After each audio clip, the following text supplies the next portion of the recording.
এটি সেই বিখ্যাত 500 কোটি টাকার বাড়ি, অথচ এই বাড়িতে আজ থাকার কেউ নেই।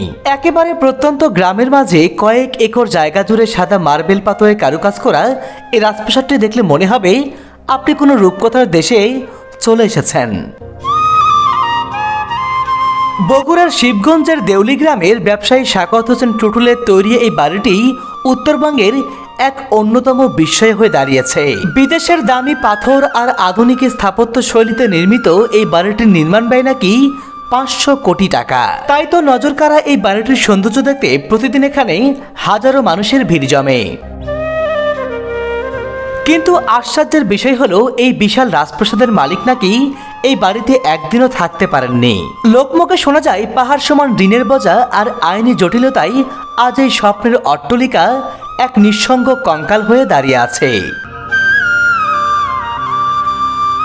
আসলে কোটি টাকা ঋণ করে এমন রাজপ্রাসাদ গড়ার চেয়ে দিন শেষে ঋণমুক্ত হয়ে গাছতলায় কিংবা কুড়ে করে থাকাটা অনেক ভালো, কারণ আভিজাত্য তো সেখানেই যেখানে মানসিক প্রশান্তি থাকে।